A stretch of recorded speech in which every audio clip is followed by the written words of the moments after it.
Mercredi 2 novembre 2022, amis sportifs, bonsoir. Bienvenue sur Spectrum Télévision. C'est une nouvelle édition de la Nuit du Sport qui démarre à l'instant sur vos antennes comme chaque mercredi soir. Élection dans la fédération sportive après l'Assemblée générale. Place dès ce vendredi 5 novembre au début du processus électoral en question. Les conditions sont-elles réunies pour garantir des élections libres, transparentes et équitables au sein des fédérations concernées? La question est au menu de la pause actu ce soir. Et dans la seconde partie de ce magazine consacré au débat, retour sur la cérémonie du Ballon d'Or camerounais qui a consacré le week-end dernier à Yaoundé Marou Chouaïbou de Coton Sport de Garoua. Nous allons également nous intéresser aux préparatifs des Lions indomptables dans la perspective de la Coupe du Monde Qatar 2022. On parlera budget, on parlera aussi du stage qui a donc démarré avec les joueurs locaux pour préparer ce match de revoir contre la Jamaïque prévu le 9 novembre prochain à Yaoundé. Nos invités ce soir sont Yvan Kamwa, consultant sportif. Yvan, bonsoir. Bonsoir Lydie, bonsoir aux autres panélistes et salut à vos millions de téléspectateurs. Didier Yimkwa, pardon, il est en politique, analyste de sport. Il est avec nous. Didier, bonsoir. Bonsoir madame, bonsoir à mes co-panélistes, bonsoir à tous les millions de téléspectateurs. Et Jérôme Bango, intermédiaire, est avec nous. Jérôme, bonsoir. Bonsoir Lydie, bonsoir aux copanélistes et bonsoir particulier à Madame Suzanne Evelyne Bateki qui est membre du comité national olympique du Cameroun. Vous avez toujours des dédicaces à Jérôme à chaque fois. Oui, vous savez, c'est aussi des gens qui sont la plupart du temps fans de votre émission et qui au quotidien, tous les mercredis, passent le temps à regarder votre émission de sport. Vous savez, c'est l'une des grandes émissions sportives. Merci bien, Jean Bango, on a compris. On va donc rentrer dans la pause actu et on va un peu commencer par l'aspect judiciaire. La Chambre de conciliation et d'arbitrage du Comité national olympique et sportif du Cameroun a rendu le procès verbal de non-conciliation dans l'affaire qui oppose Halim Aboubakar Konaté et consorts à la Fédération camerounaise de football FECAFOOT. Après environ un mois de renvoi, les juges de la Chambre ont constaté la non-conciliation entre les parties et déclaré la requête non opportune. Plus de détails dans ce reportage d'Olivier Bouzique. Ont été fixés. Après délibération, la Chambre de conciliation et d'arbitrage du Comité olympique et sportif du Cameroun a jugé la requête recevable en la forme, mais au fond constate la non-conciliation entre les parties. Elle a ainsi déclaré inopportunes les demandes et prétentions principales et subsidiaires des requérants. La requête avait été introduite le 26 septembre 2022 à la Chambre de conciliation et d'arbitrage du CNOC par Aboubakar Halim Konaté et consorts en procédure d'urgence de conciliation contre la FECAFOOT. Ceci en contestation des résolutions prises par l'Assemblée générale de l'instance en session ordinaire du 27 août 2022. Dans leur requête conjointe, les plaignants ont demandé à la Chambre principalement de constater que le poste de président de la FECAFOOT est vacant depuis la condamnation de M. Samuel Eto'o par la justice espagnole à une peine de 22 mois de prison pour fraude fiscale et par conséquent n'avait plus aucune qualité pour convoquer l'Assemblée générale de la FECAFOOT tenue le 27 août dernier. Ils avaient ainsi requis l'annulation de toutes les résolutions prises, notamment la révision à la hausse de la durée du mandat du président, les sanctions prononcées contre Guibaï Gatama, François Kouedé et la LFPC, l'élection des membres des commissions juridictionnelles de la FECAFOOT. Ils avaient par ailleurs requis la condamnation de la FECAFOOT au paiement de la somme de 5 millions de francs CFA représentant les frais d'avocat des demandeurs. L'affaire a été enrôlée pour la première fois à l'audience le 20 octobre 2022. Du 20 au 31 octobre, l'affaire a connu 2 renvois jusqu'à l'ouverture des débats et la décision de la Chambre. Conséquence, les sanctions entérinées à l'Assemblée générale du 27 août restent en vigueur. Le projet de révision de la durée du mandat du président demeure. On n'en a pas fini avec les procès concernant la FECAFOOT. Makida, à la limite, c'est fatigant lorsqu'on regarde des acteurs qui sont pourtant distants, les amoureux du football. Moi, je suis pour la paix des braves. Moi, je suis pour la paix des Dans races. quel sens? Et puis, j'ai une posture, mon discours peut heurter. Hein. Moi, j'ai un discours de gauche, je suis militant écologiste. Tout d'abord, je pense qu'on ne gère pas les hommes uniquement avec les lois, avec les textes. Ce n'est pas moi qui l'ai dit, c'est Michel Crossier. Je crois qu'à un moment donné, il faut tenir compte du contexte dans lequel nous sommes aujourd'hui, du contexte même sociopolitique, hein, et puis penser beaucoup plus aux intérêts des footballeurs. Le football ne doit pas se jouer sur les stades et non dans les instances judiciaires. Vous comprenez? Et puis le football s'organise très loin que proche des tribunaux. Donc moi je pense que ces hommes-là qui sont des grands acteurs du football, pour qui on a beaucoup de respect, il faut à un moment donné mettre ses égos entre parenthèses et puis regarder dans la même direction pour le footballeur. Et puis si je m'en tiens au discours du président de l'Africa Foot actuel pendant qu'il était candidat, il avait placé son élection sous le prisme du rassemblement, de la réconciliation. Moi, je crois qu'il faudrait que tout le monde, à un moment donné, on fume le calumet de la paix et puis, comme je l'ai dit tantôt, qu'on place d'abord l'acteur principal, le footballeur, au centre de nos intérêts. Yvan Kamwa, c'est un peu la même lecture. Est-ce que peut-être Didier est un peu utopiste quand il dit tout le monde doit regarder dans la même direction, on doit uniquement s'intéresser aux intérêts du joueur et tenir compte du contexte actuel au Cameroun? Je suis d'accord avec lui dans une certaine mesure, mais pas totalement. Parce que quand on parle de préserver l'intérêt du joueur, il faudrait qu'on se pose la question de savoir où se trouve l'intérêt du joueur. Parce qu'il me souvient qu'à une certaine époque, c'est le même type de langage qui s'élevait un petit peu partout lorsque d'autres exécutifs qui ont précédé celui porté par Samuel Eto'o étaient à la tête de la Fédé, sous Tombi, sous Mombo Njoya. On disait la même chose, que le football ne se joue pas dans les bureaux et il faut laisser que le football se joue. Mais je pense que le droit d'essai en justice est une liberté fondamentale reconnue à tous les individus. C'est-à-dire qu'à un certain moment, un individu X ou Y, s'il estime qu'il a été lésé de quelque façon que ce soit, il a totalement la liberté de pouvoir attaquer un certain nombre de décisions. Et il me semble que Guiba Gatama et autres, justement, sont dans cette logique-là. J'ai bien aimé ce que Didier Yimko a dit tout à l'heure en disant que le mandat de Samuel Eto'o avait été placé sous le prisme du rassemblement. Ouais.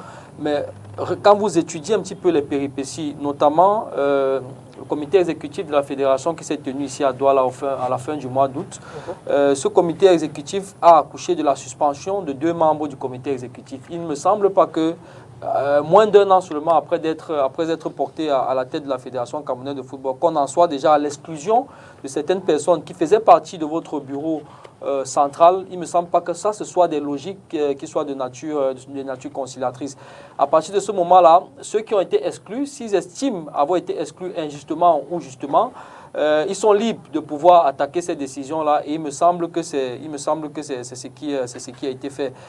Après, il n'existe pas d'organisation où tout le monde est absolument toujours d'accord. Même dans une maison où nous sommes des enfants issus du même ventre, même père, même mère, on ne parle pas toujours le même langage. Et là, c'est une exhortation. Cet exécutif de Samuel Eto'o me semble être dans la logique où la moindre personne qui émet une idée qui est contradictoire à la vision qu'eux ils portent, vous êtes tout de suite vu comme un ennemi. Et il me semble que c'est justement dans ces logiques-là que Guiba Gatama et autres ont été exclus du comité exécutif, alors qu'on dit souvent que la contradiction est souvent la maîtresse de la mutation et de l'évolution du monde. Il n'existe pas de société de la pensée unique. Et ceux qui sont les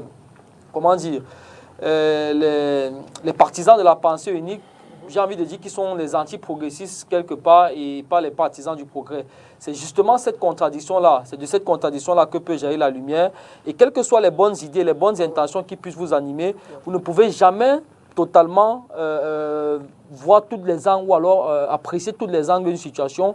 Parfois, vous avez quelqu'un qui va sortir, qui va émettre une idée qui sera contraire, pas forcément dans le but de saper votre travail ou de se mettre en porte-à-faux avec vous, mais parce que justement, lui, dans sa vision qui apparaît différente de celle que vous avez, si on réussit à trouver une conciliation entre les différentes positions, on peut tirer le meilleur. Donc, moi, je pense que c'est un peu plus dans cette logique-là. Et donc, quand on se pose la question de savoir l'intérêt du footballeur, à un moment, il faudrait qu'on prenne le temps de bien faire les choses pour éviter d'être toujours dans un éternel recommencement. Parce que c'est toujours ce genre de discours qui voudrait qu'on laisse les gens évoluer, qu'on ne fasse pas ci ou ça, qui nous amène toujours à être dans des éternels recommencements. C'est vrai, ça met l'étoile à l'autorité, la carrière, tout ce qu'on veut pour parler du football, pour présider au destin du football au Cameroun.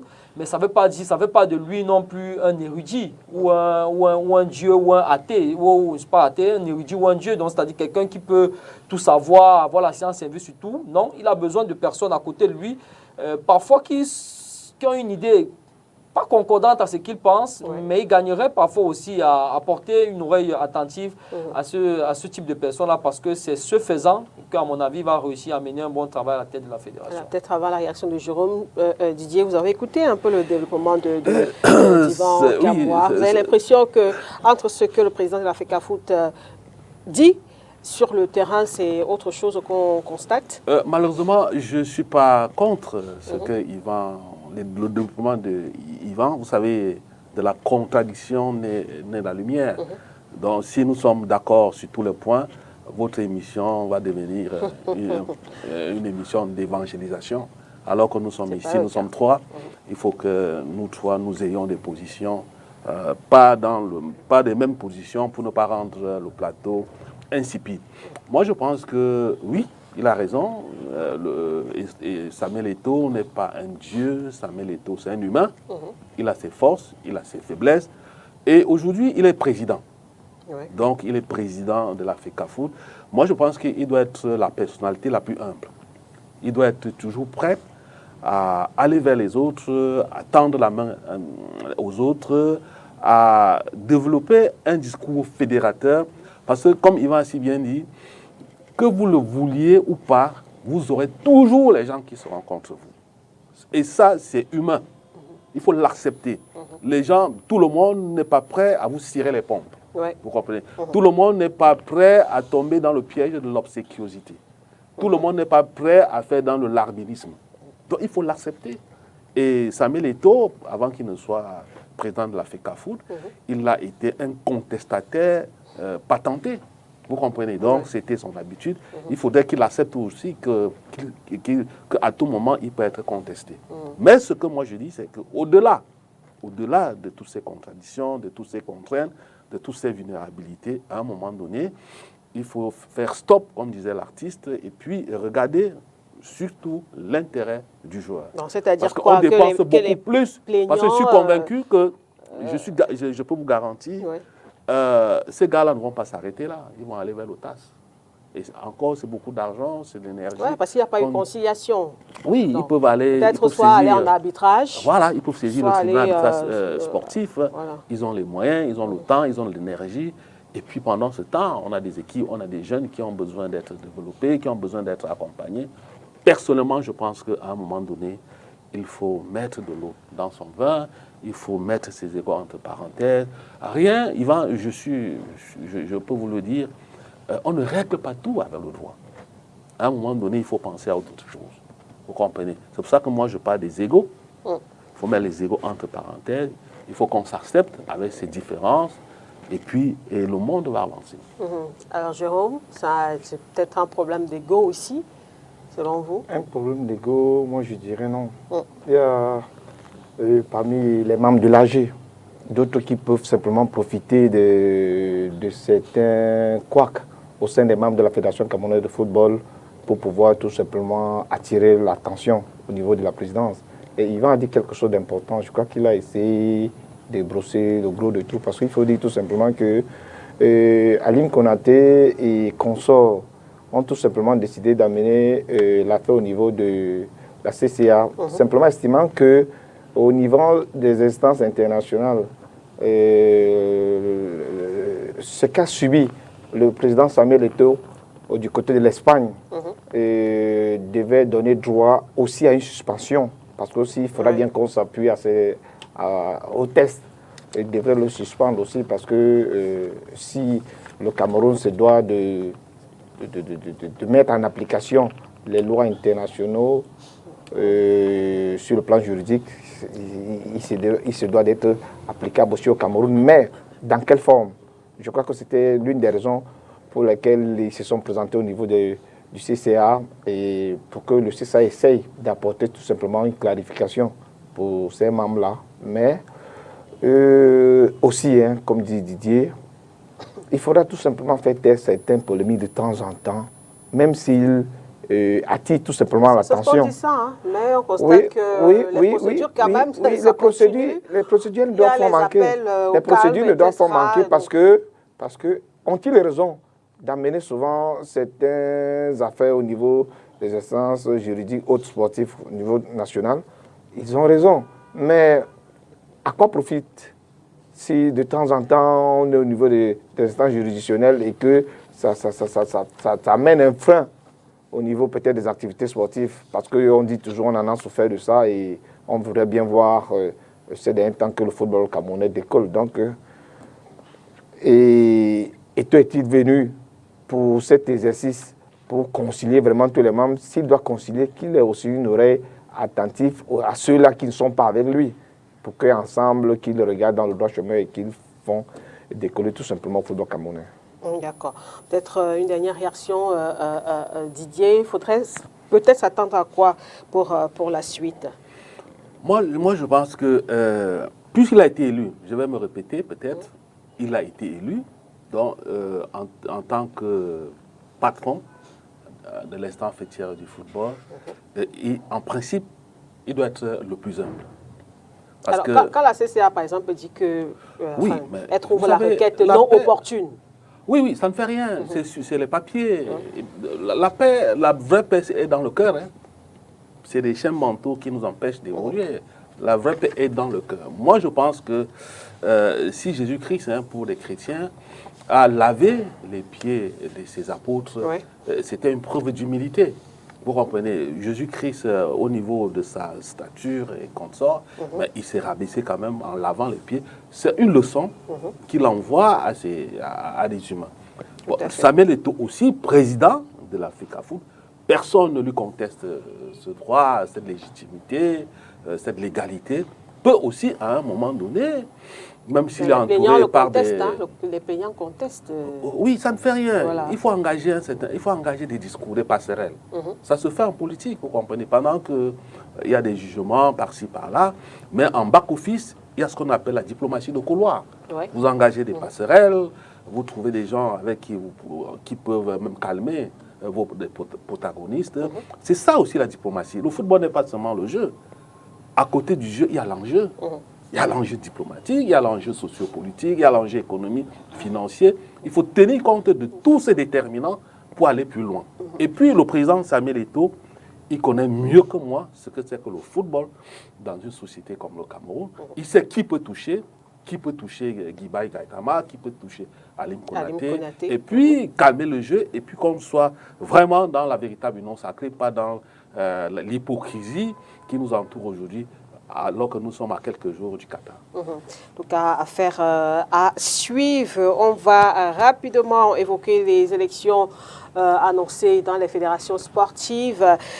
Ça démarre dès ce vendredi 5 novembre, après la tenue des assemblées générales au niveau des différentes fédérations. Comme on l'a constaté ces jours-ci, l'on s'apprête donc à entamer concrètement ce processus. Mais avant, on va s'intéresser un peu à ce qui s'est passé lors de l'assemblée générale tenue par la Fédération camerounaise de basketball. Les acteurs n'étaient pas forcément d'accord sur plusieurs points, mais quand même, on peut retenir la volonté des uns et des autres d'avancer. On va regarder ces réactions recueillies par notre reporter, Monsieur Basket de STV, Christian Romé, à la sortie de cette assemblée générale. 67 points, plus de commissions créées, tout va pour le mieux pour les élections à venir. Des points sur lesquels nous ne sommes pas d'accord, il y en aura toujours, ça c'est sûr.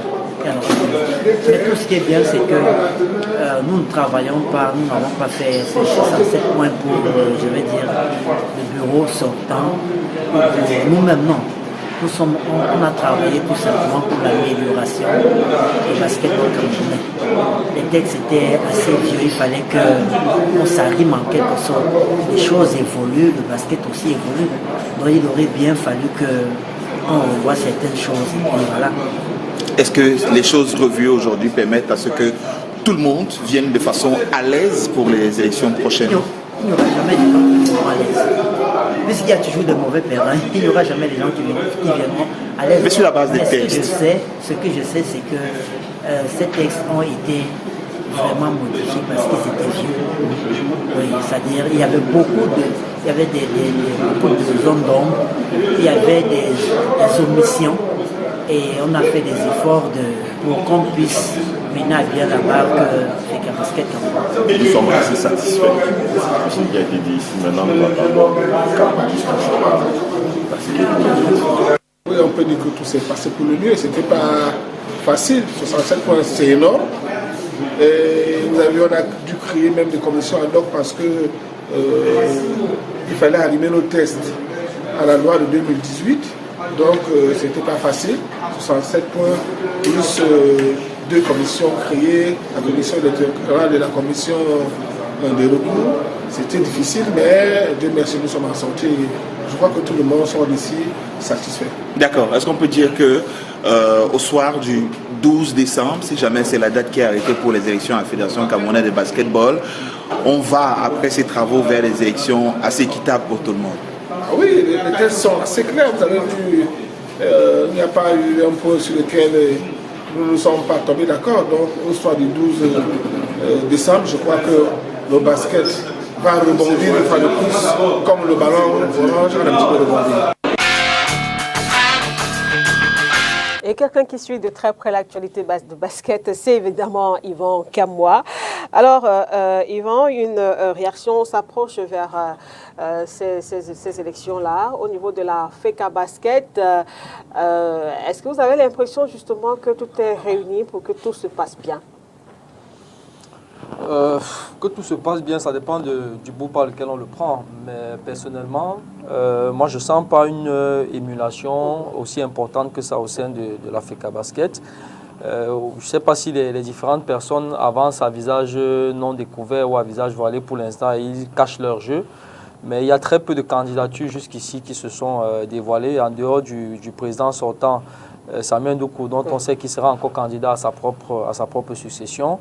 Même si personnellement j'estime qu'après plus d'une décennie passée à la tête de la FECA Basket, la FECA Basket pour moi est une des fédérations les plus malades au Cameroun. C'est une des fédérations les plus malades. Le mal est très profond. La gangrène a longtemps rongé en interne cette fédération sportive et la gangrène a pris des proportions beaucoup plus cancérigène, à mon avis, aujourd'hui, et qui se rapproche de l'incurable. Donc moi, j'ai du mal à penser que des personnes qui ont fait pratiquement 12 ans à la tête d'une fédération et qui ont mené la fédération là où elle est aujourd'hui, parce qu'il faudrait le dire, le basketball ne se joue véritablement pour Cameroun. Il ne faut pas se fier à ce qui se fait à Douala et à Yaoundé, dans les autres villes du Cameroun, au nord, à l'extrême nord, à la Damawa, à l'est, au sud, etc. Le basketball ne se pratique vraiment pas. Il y a des indicateurs d'un sport qui se porte bien, ce sont les sélections jeunes. Quand vous regardez les autres pays en Afrique, s'agissant de basket, le Sénégal, le Mali, quand vous voyez ce qui se fait à la Côte d'Ivoire, ce qui se fait pour rester dans l'Afrique noire, ce qui se fait dans ces pays-là, les indicateurs justement sur la base desquels repose la bonne santé du basket dans un pays sont clairement observables de ce côté-là. Mais chez nous, je pense que le système qui est là est un système qui est complètement ménopausé. Et lorsqu'on a atteint la ménopause, on ne peut plus, enfanter. Donc moi, j'ai du mal à penser que ceux qui sont encore là peuvent encore... c'est vrai, on dit que les gens, seuls les idiots ne changent pas. Mais si en 12 ans, vous n'avez pas changé, j'ai du mal à penser que c'est à la 13e année que vous allez changer. Même si par ailleurs, j'estime que le fait pour cet exécutif-là, d'avoir mis beaucoup trop longtemps à la tête de la Fédération camerounaise de basketball, ça va leur donner la possibilité de tisser leur nid, de tisser leur réseau. Et il est extrêmement difficile, c'est une véritable forteresse qu'il est extrêmement difficile à renverser lorsqu'on sort de l'extérieur. Et j'ai la naïveté, malheureusement, de penser qu'en l'état actuel des choses, il sera difficile de bouger ceux qui sont encore là, malheureusement pour le basketball camerounais, étant donné les éléments que j'ai évoqués. l'équipe nationale du Cameroun, lors du dernier Afro-Basket, monsieur a quand même terminé dernier sur dernier. Je ne sais pas si dans l'histoire du basket, c'était déjà arrivé. Quand j'ai fini de dire ça, on comprend qu'on a véritablement touché le fond. Et quand on a touché le fond, ça signifie qu'on a pu vraiment quelque chose à donner après 12 ans. Si c'est après 12 ans qu'on réussit à terminer dernier d'un Afro-Basket, ça veut dire qu'il y a un problème.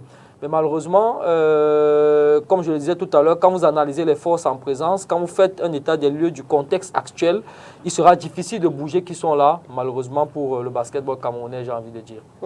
Alors Didier Yimkwa, le diagnostic est assez dur. Il a quand même relevé un fait important. L'exécutif actuel est quand même là depuis une dizaine d'années. C'est vrai qu'il y a beaucoup de critiques au niveau de la gestion, du fonctionnement même, de l'organisation des activités de cette discipline, qui pourtant suscite beaucoup d'engouement, on le sait. Alors peut-être avec le fait que le Cameroun soit sur le point de vouloir s'arrimer à l'Olympiade, si on peut le dire ça ainsi, est-ce que peut-être ça peut être un facteur déclencheur? Ils étaient là, on ne savait pas quand il y avait élection. Maintenant, les élections vont se tenir. Est-ce que ça aussi, ça peut être un élément qui puisse amener peut-être le bureau actuel à revoir un peu un certain nombre de choses? Moi, je pense que je connais un peu le basket parce que j'ai mon fils qui joue au basket au collège Liberman. Il m'en parle. Tout est sclérosé dans cette fédération. C'est la sclérose totale. Parce que là-bas, l'enjeu a pris le pas sur le jeu.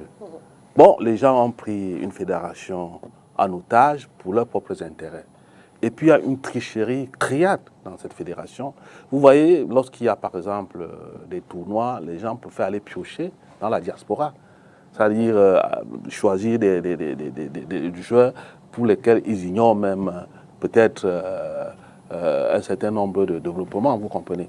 Donc, moi, je pense qu'à un moment donné, j'ai cru, malheureusement, je risque de me tromper, que Eto'o, ce qu'on appelle l'Eto'omania, le phénomène Eto'o, pouvait influencer peut-être l'émulation des autres candidats, peut-être des joueurs dans d'autres fédérations. Par exemple, à la Fédération camerounaise d'athlétisme, il y a des voix qui s'élèvent, qui supplient, à la limite, François Gbagbo de prendre la direction. Parce qu'on a vu ce qu'un joueur de football est en train de faire à la fédération de football. On se dit peut-être qu'un basketteur peut le faire à la fédération du basket. Je ne sais pas si l'actuel président, je ne connais pas très bien, est basketteur. On a cru que... Parce que lorsque vous discutez avec des sportifs, ils sont quand même...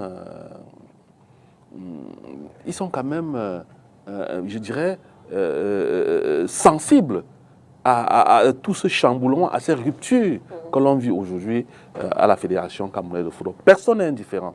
Donc les gens pensent que si on a d'autres personnes qui connaissent bien le métier, qui ont pratiqué le métier, ils peuvent faire la même chose dans leur famille sportive.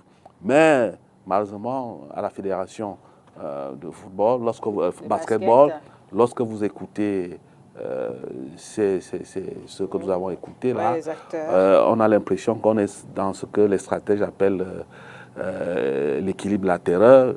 Je connais, ça dit, je connais tes cadavres, tu connais les miens, et puis on s'entend, on se tient. C'est ça l'équilibre latéral.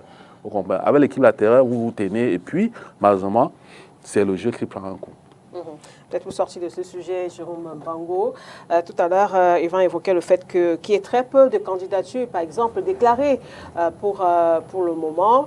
Et c'est même aussi un constat quand même qu'on peut faire au niveau des autres fédérations sportives à l'approche de ces élections. Très peu de candidats qui se déclarent. Est-ce que pour vous, c'est peut-être... dû au fait que, comme l'a précisé le ministre des Sports récemment dans sa circulaire, que les exécutifs qui seront élus seront pour 2 ans et qu'après les Jeux olympiques Paris 2024, on reviendra encore organiser de nouvelles élections. On dirait tout simplement que, particulièrement, moi je dirais, le Cameroun souffre un tout petit peu du fait de certaines personnes qui s'aventurent à certaines fédérations lorsqu'ils ne maîtrisent pas, lorsqu'ils n'ont pas le budget conséquent pour pouvoir faire décoller les athlètes ou bien les hommes en place. Et on prend tout simplement l'exemple de la FECABOS. lorsqu'on a vu aujourd'hui qu'un boxeur, quelqu'un qui a été en activité, souhaite, on veut reprendre la fédé, parce qu'il ne faudra pas que les gens arrivent à la tête de certaines fédérations, ils n'ont pas de moyens, ils n'ont pas un argent aussi solide que ça, ils n'ont pas les possibilités de développer ce sport-là. Je crois que la plupart des gens qui arrivent dans certaines fédérations sont ceux-là qui ont regardé au niveau du football, n'ont pas eu de place et ils se jettent un peu dans d'autres fédérations. Je pense comme ça. Est-ce que ce n'est pas quand même un peu réducteur, ça, Jérôme? Oui, je dirais ça parce qu'on voit, excepté le football, d'autres fédérations particulièrement n'arrivent pas à décoller, n'arrivent pas, si on regarde un peu peut-être l'Africa cyclisme... Même le football aussi, il y a beaucoup de problèmes là-bas. Oui, pas... avec un peu de chance que quelqu'un qui a des moyens et qui a une vision est arrivé pour je voudrais dire, pour ce mandat. Donc il faudra que Yvan le signalait tout à l'heure, quelqu'un soit resté 12 ans à la tête d'une fédération et n'a pas pu propulser, n'a pas pu apporter quelque chose de mouvant, de captif et d'évolution, a plutôt enfoncé les athlètes et qui est en phase d'être reconduit par manque de candidature. Je crois qu'on devrait tout simplement regarder, être plus le ministre la plupart du temps, d'être regardant dans ce type de fédération et taper vraiment de main sur la planche, parce qu'il faudra dire c'est le Cameroun qui en prend un coup dans sa généralité, parce que s'il faudra avoir des aventuriers au niveau des rangs supérieurs des diverses fédérations, je crois que le sport camerounais en général prendra un coup, parce qu'on a envie d'aller challenger les autres. Si aujourd'hui, dans d'autres pays africains, les gens se battent plutôt à sortir de l'ornière et nous, on se bat plutôt à se plonger dans le noir, je crois qu'il faudra que le ministre, lui qui est l'instance supérieure de ces diverses fédérations, tape vraiment de mettre sur la planche. Ouais, j'ai bien envie de poser une question à Yvan. Est-ce que le fait peut-être que si les anciens sportifs se mobilisent, tout à l'heure on évoquait Françoise Mbango, au niveau de l'athlétisme. On voit Samuel Eto'o au niveau de la Fédération camerounaise de football aujourd'hui. Est-ce que la solution pourrait... On est également en train de voir un peu ce qui est en train de se passer au niveau de la Fédération camerounaise de handball, où les anciens veulent justement prendre les choses en main. Est-ce que ça pourrait être, selon vous, une piste de solution pour pouvoir booster et rendre encore plus dynamique ces activités sportives? Oui, ça peut être une porte de sortie pour entrevoir une lueur d'espoir dans ces différentes fédérations sportives, mais on ne peut pas s'arrêter que là. Ouais. Le profil du président idéal ne peut pas s'arrêter qu'à son appartenance en tant qu'ancien pratiquant de la discipline. Voilà, on parlait de la Fédération camerounaise de basketball tout à l'heure. Le président qui est là est ancien joueur, ancien dirigeant, à Stade Bamenda notamment. Et il est président de l'Africa Basket depuis 12 ans. Est-ce que ça a marché? Il connaît la maison. Voilà, ça n'a pas forcément marché parce qu'il a côtoyé toutes les sphères en matière de basketball, de pratiquants à dirigeants. Donc on peut estimer qu'il maîtrise les rouages et il peut savoir quelque part ce qu'il faut pour faire marcher le basketball, mais pour autant, ça n'a pas marché. Je pense qu'il est ici beaucoup plus question de projet, de vision.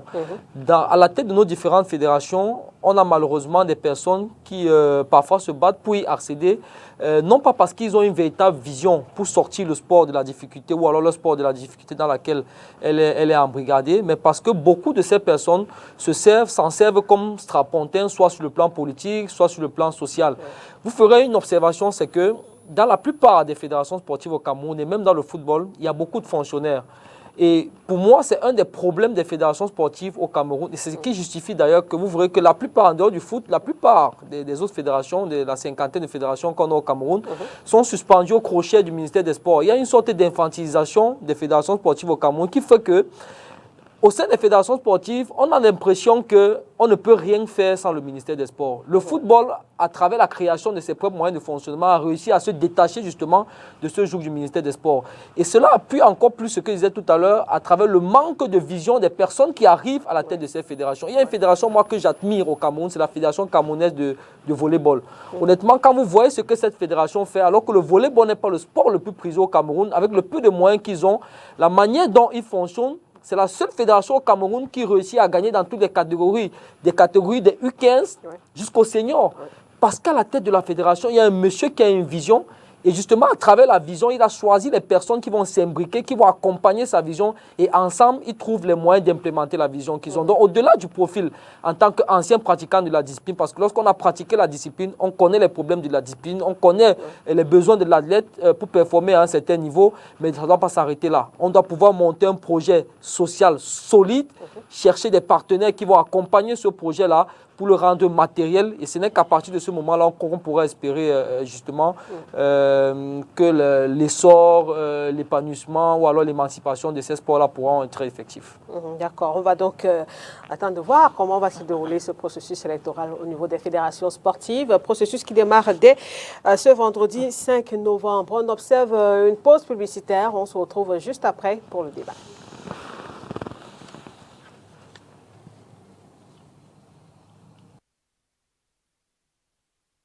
Show me what you got.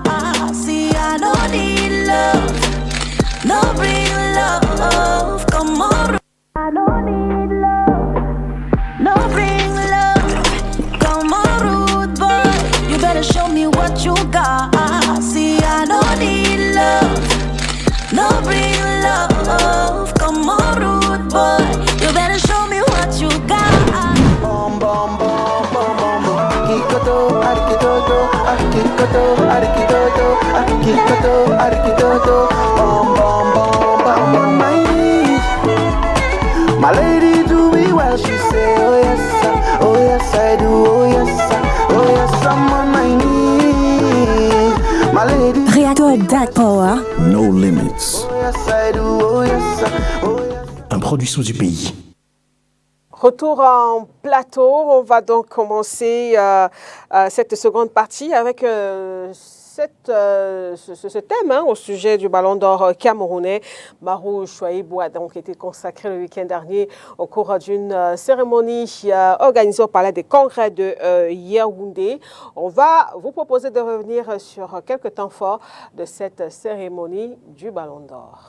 Nous avons ressuscité cette cérémonie mise en sommeil pendant 3 décennies pour décerner des récompenses individuelles.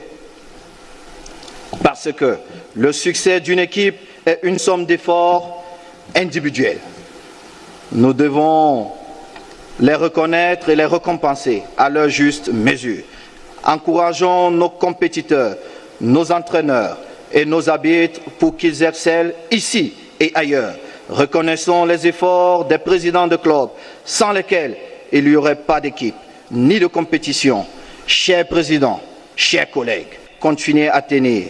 Nous marcherons à vos côtés et nous gagnerons ensemble. Chères familles du football, nous sommes ici ce soir pour célébrer la valeur du travail, celle qui nous place au cœur de notre idéal républicain. En effet, le travail constitue, avec la patrie et la paix, la devise de notre pays. C'est pourquoi, depuis notre élection à la tête de la FECAFOOT, nous œuvrons à mettre en place des réformes pour relancer non pas seulement nos compétitions, mais aussi l'ensemble de l'écosystème qui fait du football une industrie génératrice d'emplois et de plus-value.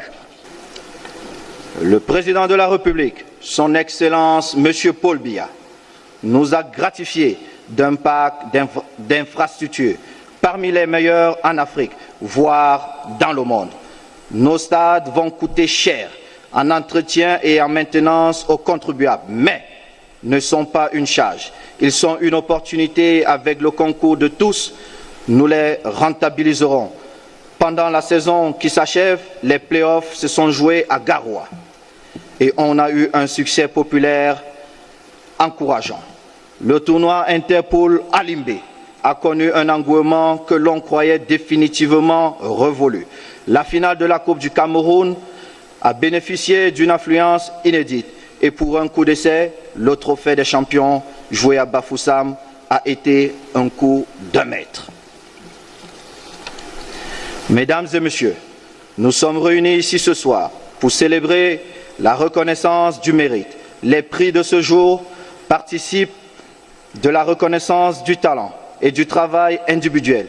Mesdames et messieurs, d'une promesse de lendemain meilleur, mes rêves, Mon rêve est d'offrir à nos jeunes footballeurs le meilleur environnement possible dans notre triangle national pour qu'ils réalisent leurs rêves ici, vivent de leur métier ici, fondent une famille ici, s'épanouissent ici et non dans un ailleurs lointain et incertain.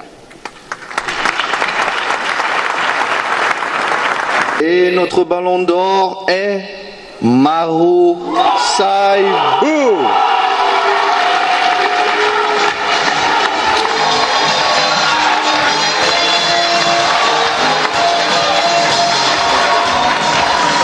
Masculin, les nominés.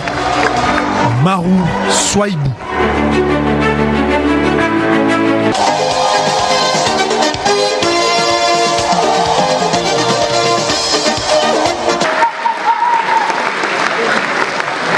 Bonsoir mesdames et messieurs.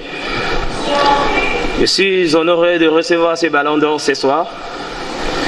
Je profite de cette occasion pour adresser mes remerciements au président de l'Africa Foot. Monsieur le Président, permettez-moi de vous dire qu'on était dans le noir. Monsieur le Président.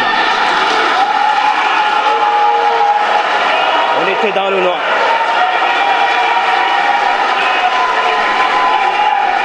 Mais Monsieur le Président, grâce à vous, vous nous faites rêver, Monsieur le Président. Et notre football camerounais a de la valeur, Monsieur le Président, qui est Monsieur Samuel Eto'o. Merci. J'ai dit aussi merci à MTN, notre partenaire, qui nous ont aidés à arriver à un niveau vraiment très important. Et j'ai dit aussi merci au DG de la Soie de Coton, qui est Monsieur Bayero. Et j'ai dit aussi merci au président des Coton Sport et Garoua, qui est M. Sadou Fernand. Et j'ai dit aussi merci à mes coéquipiers qui m'ont vraiment aidé à arriver à ce niveau. Et également à ma famille pour leur soutien. Merci.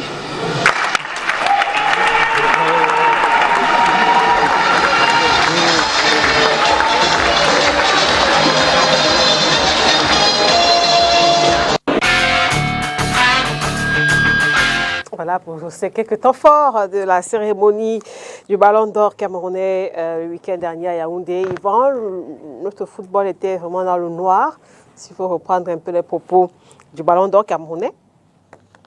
Ça engage l'auteur de ces propos et lui seul sait sur quoi il adosse.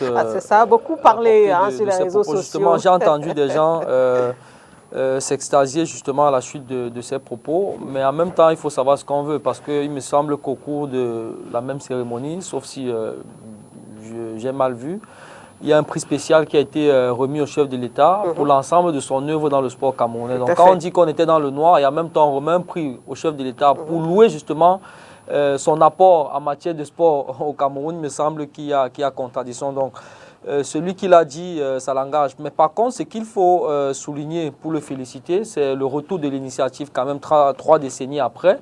Et il était de bon ton. Et ça faisait partie d'ailleurs des promesses de campagne de Samuel Eto'o. Oui. Et d'ailleurs, lorsqu'on voit la manière dont cette cérémonie a été organisée, le rendu qu'on a eu devant la télévision et toutes les petites erreurs techniques qu'il y a eu, on sent que ça n'a pas été... L'organisation n'a pas été minutieuse dans le fond, mais il y avait une volonté de le faire, de renouer d'abord avec cette initiative et peut-être de la parfaire au fur et à mesure qu'on va avancer dans les années. Donc pour moi, c'est quelque chose à féliciter parce que ça va rajouter un petit peu de punch à notre championnat. Ça va certainement être un élément de boost supplémentaire dans les performances des joueurs parce que voir Marou Saïbou recevoir un prix comme ça, là, retransmis par 6 télévisions locales, sans compter les télévisions extérieures, les chaînes de médias cybernétiques qui ont repris l'événement. Ça veut dire que mondialement, l'événement a été suivi. Et donc, en cela, ça peut constituer un catalyseur de performance. Et je pense que c'est la qualité du spectacle des championnats locaux qui va en bénéficier. Alors, Marou Saïbou, logique? Logique dans une certaine mesure. C'est vrai, pour ceux qui ont suivi le championnat comme moi, il n'a pas été étincelant dans la première partie du championnat, c'est-à-dire que la phase de groupe, il y avait 2 poules. Et d'ailleurs, un peu à l'image de son équipe Coton Sport, qui a eu une entame de championnat très timide, première partie très compliquée, mais qui a réussi à relever la pente dans la deuxième partie. Et ils sont allés dans cette logique-là jusqu'au play-off. Et Marou Saïbou, justement, je pense que ce prix-ci est justement le fruit de la performance qu'il a montré lors des playoffs. Souvenez-vous de ce magnifique but qu'il inscrit en demi-finale des playoffs face aux Astres de Douala, parce que c'est le moment de la saison qui a concentré vraiment les regards, parce qu'au-delà de ceux qui étaient au stade du côté de Garoua, étant donné le caractère lointain un petit peu de la zone où se jouaient ces playoffs, la plupart des personnes regardaient les matchs à la télé, et donc il y avait le niveau d'audience qu'il y avait autour du championnat à cette période-là était assez important, et il a eu justement la chance de briller à ce moment-là. Et ça ne s'est pas arrêté là en finale de la Coupe du Cameroun. Il inscrit quand même le but qui permet à son équipe de remporter le titre. Et donc on peut estimer qu'il a été le véritable joker côté Coton Sport pour remporter les 2 titres majeurs sur le plan national. Et s'arrêtant sur cette base-là, je pense qu'il n'y a pas beaucoup de discussions, beaucoup de débats à faire autour de son prix. Alors Didier Kamwa, on a qu'est-ce qui m'arrive ce soir? Toutes mes excuses, Didier. On a suivi le président de la Fédération camerounaise de football qui parle de célébrer les valeurs, célébrer le mérite. Et il a également précisé que les infrastructures que le Cameroun possède aujourd'hui constituent une véritable opportunité pour développer cette discipline. Et il rêve d'offrir aux footballeurs un meilleur environnement pour que ceux-ci puissent vivre leurs rêves ici et non dans un ailleurs incertain, comme il l'a précisé. Est-ce que pour vous, tout cela aussi, ça participe de cette vision? Il avait dit donner la grandeur à notre football. Est-ce qu'on est justement là dans cette démarche-là? Ben, Lydie, ça va sans dire. Hein. C'est un très très beau discours pour une belle cérémonie, mais qui a une tache noire. L'absence du ministre de Sport. Que l'on le veuille ou non, l'absence du professeur Mwele Kombi à cette cérémonie est une tache noire de cette cérémonie. Vous ne pouvez pas aimer le président de la République. Vous ne pouvez pas citer le président de la République et ne pas respecter ses collaborateurs. Moi, je suis un homme politique. Le président Biya a ceci de particulier. Il ne transige pas sur un certain nombre de valeurs cardinales telles que la verticalité du pouvoir et puis le droit d'aînesse. Je peux vous citer plusieurs exemples de batailles entre les protagonistes, entre ses collaborateurs. Et lorsqu'il est arrivé au moment de trancher, c'est toujours le moins âgé, c'est toujours le moins gradé qui paye les prix. Il faudrait que tous ceux qui dansent autour de Samuel Eto'o lui disent des réalités. Quand vous montez, vous rencontrez des gens. Vous devez les ménager. Parce que pendant que vous allez descendre, pour que votre chute ne soit pas brutale, ce sont ces personnes-là qui doivent vous protéger. Depuis, il faut dire la vérité aux Camerounais. Je profite de cette émission qui est bien regardée pour dire que depuis que M. Samuel Eto'o a chassé Concel Sao, les relations entre sa tutelle, portée par le ministre Mwele Kombi, et lui, le président, l'eau est dans le gaz. Ça ne va pas. Or, nous sommes à quelques jours de la Coupe du Monde. Ce qu'on appelle, je ne sais pas, l'union sacrée, n'est qu'une enveloppe de comédie.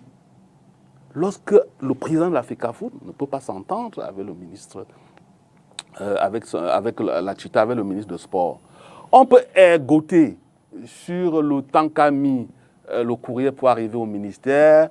On peut ergoter, on peut dire qu'il y avait d'autres membres du gouvernement, le directeur du cabinet civil adjoint qui a même déclaré, lorsqu'il recevait le prix du président Biya, décerné au président Biya, que le couple présidentiel était en train de regarder la cérémonie. Mais il ne faut pas passer outre mesure, il ne faut pas ignorer, banaliser l'absence du ministre de Sport. Makeda, au moment où nous sommes allés au Qatar, moi je ne prie pas que le Cameroun, les Lions indompables, ne fassent pas une bonne aventure, mais on ne sait jamais. Lorsque vous préparez votre derrière, vous devez avoir tout le monde avec vous. Parce que si arrivé là-bas, l'aventure est ambiguë, les mêmes personnes vont vous protéger.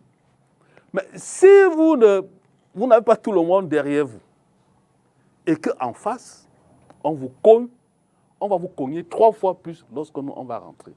C'est pour cela que je voudrais parler à mon petit frère Samuel Eto'o, peut-être je suis prétentieux, il doit tout faire pour se réconcilier avec le ministre de sport, avec le professeur Mollet Kombi. C'est son aîné. Mais ce n'est pas quand même la première fois qu'on assiste à mais je dis, il ne faut pas l'entretenir. Il ne faut pas la tutelle. Après, oui, mais mais moi, la Tunisie, ce qui se passe aussi, c'est grave. Non, nous sommes au Cameroun. Voilà. Nous sommes au Cameroun. Et le président Biya n'est pas le président tunisien. Voilà. Oui, ce n'est pas de l'inédit. Les rapports tendus entre la fédération et... On ne doit pas l'entretenir. Parce que ce n'est pas de la sorcellerie. On ne doit pas l'entretenir. Nous savons tous ce qui s'est passé après le match Cameroun-Algérie. On sait que le président, le ministre des Sports n'était pas à Bilda. On sait que s'il a été tout ce que le ministre organise tout autour du football, la FECAFOOT n'est pas là. Lorsque le trophée de la Coupe du Monde est arrivé ici, il n'était pas là. La FECAFOOT a brillé par son absence. On sait qu'à la finale, évidemment, le Premier ministre était là, donc le ministre des Sports ne pouvait ne pas être là. Par exemple, à Kwekom, à Bafoussam, le ministre n'était pas là. C'est des images dont on n'a pas besoin à quelques jours du Qatar. Je veux bien qu'on fasse du benchmarking. Je veux bien qu'on fasse des analyses juxtaposées, qu'on dit qu'en Tunisie, ça ne va pas, en France, ça ne va pas. Je pense qu'au Cameroun, nous devons regarder en face ce qui nous regarde. Et je dis, c'est un conseil que je donne à ce jeune frère-là. Il ne faudrait pas que... Mon discours peut heurter tous ceux qui dansent autour de lui, là. Parce que leur intérêt, c'est d'aller au Qatar. Mais la responsabilité pénale est individuelle. C'est les juristes qui le disent. Mais à la fin, c'est lui qui doit reprendre. Parce que c'est lui qui a été élu. Oui. Et moi, je dis, il faut toujours... Moi, je parle toujours d'ego. Il doit tout faire. Moi, je connais un peu le professeur Mollet Kombi. Nous avons travaillé pendant la CAN, pendant le CHAN. C'est quelqu'un de simple. C'est un intellectuel. C'est un érudit, c'est un professeur émérite. Mais c'est quelqu'un de très posé. C'est quelqu'un... Il est simple. Moi, je pense qu'il faudrait que le président de la FECAFOOT n'écoute pas tous ceux qui dansent tout autour de lui, qui ont fait de l'obsécurité une manière de gouverner ou bien de gouvernance. Moi, je pense que Samuel Eto'o doit tout faire pour rentrer dans des bonnes grâces. Peut-être c'est un peu trop, pas de bonnes grâces, pour entretenir des relations pour améliorer les relations avec la tutelle. Parce que lorsque ça ne va pas aller, je ne suis pas sûr qu'il ne laissera pas des plumes.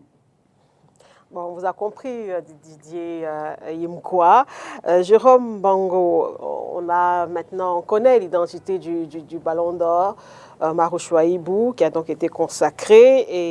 Et maintenant, on se souvient que récemment, vous étiez en train d'estimer que, au-delà d'une simple cérémonie, au-delà de la récompense, qui est également synonyme de reconnaissance des valeurs, de reconnaissance du mérite, du talent, du mérite du joueur, il faudrait aussi des mesures d'accompagnement par rapport à ce Ballon d'Or camerounais. Est-ce qu'aujourd'hui, après tout ce qui s'est passé, vous restez dans votre position? C'est la même logique encore? La même logique, la même logique, parce que j'estime tout simplement que lorsque vous avez été gratifié ou alors honoré d'un titre de Ballon d'Or, vous devez, je veux dire, intégrer une sélection, une catégorie de sélection au niveau du pays, parce que j'estime que c'est le talent qui vous propulse, qui vous donne droit d'obtenir ce titre-là.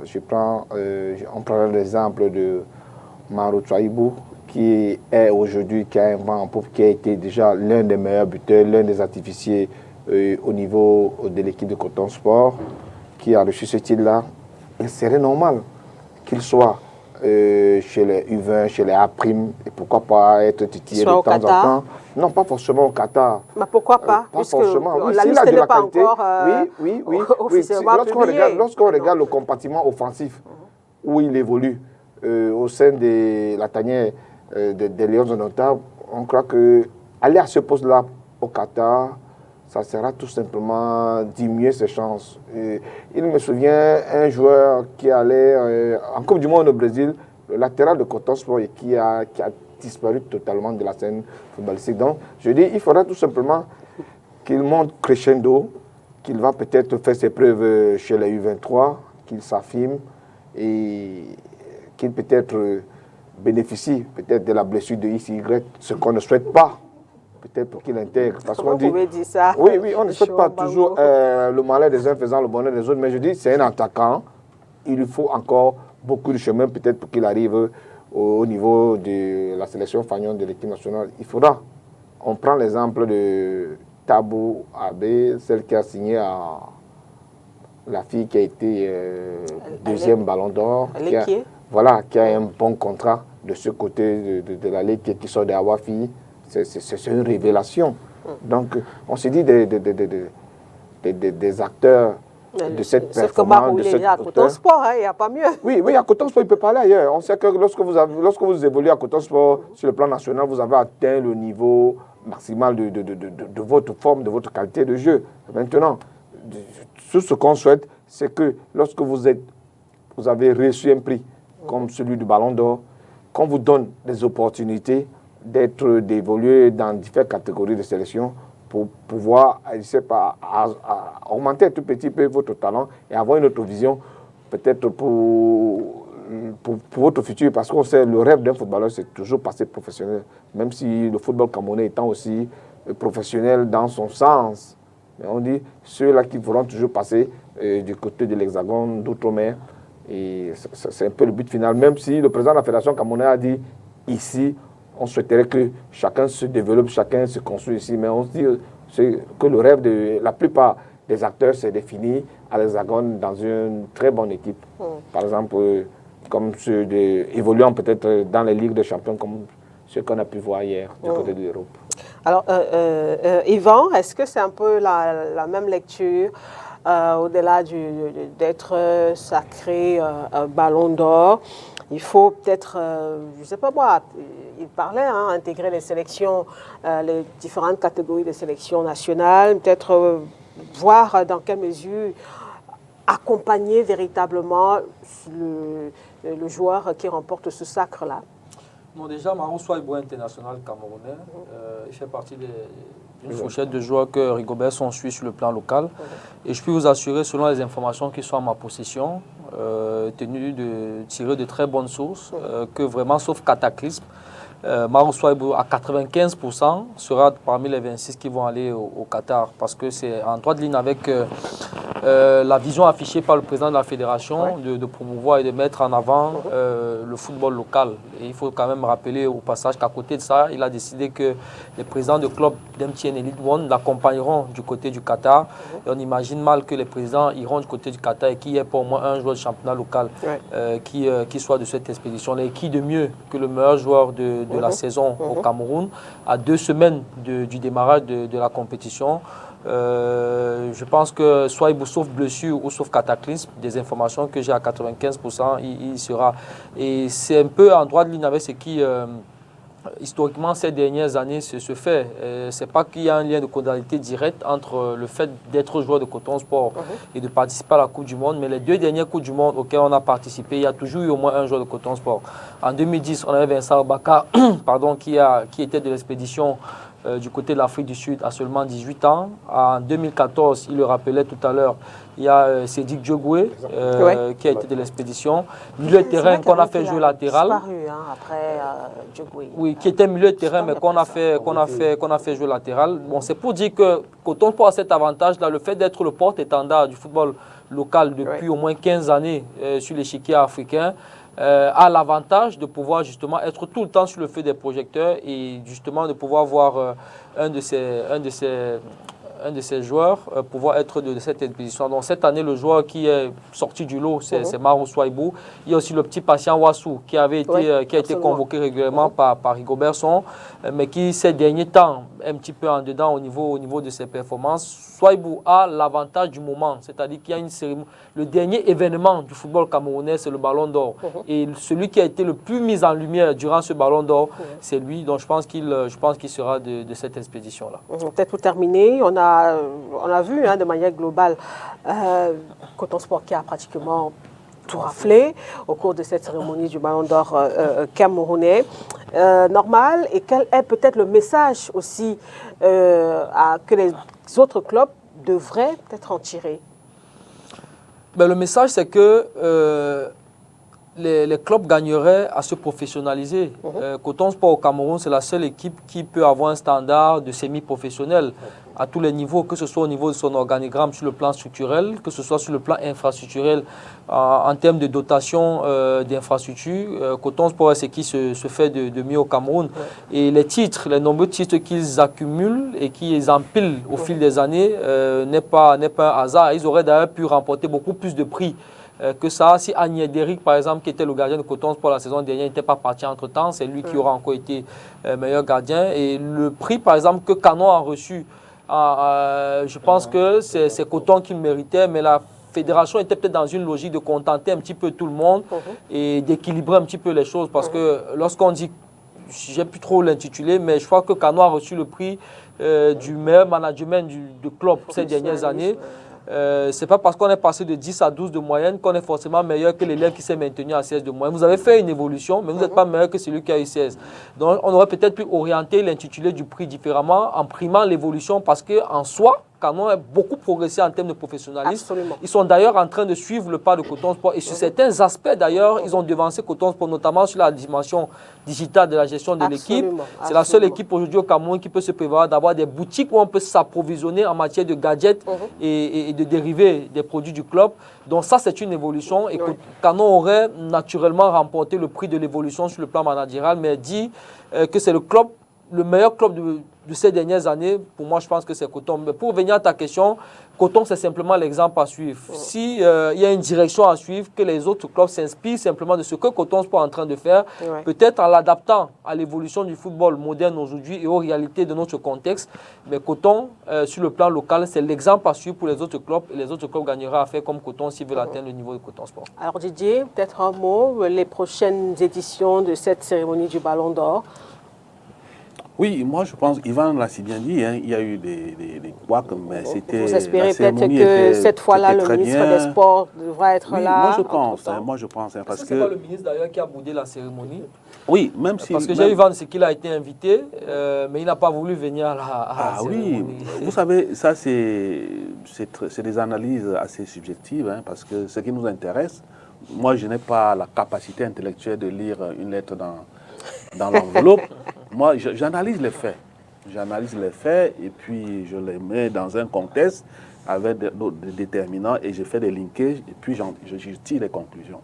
Mais moi, je pense aujourd'hui qu'une telle cérémonie, sans la tutelle, pour moi, elle est un peu insipide.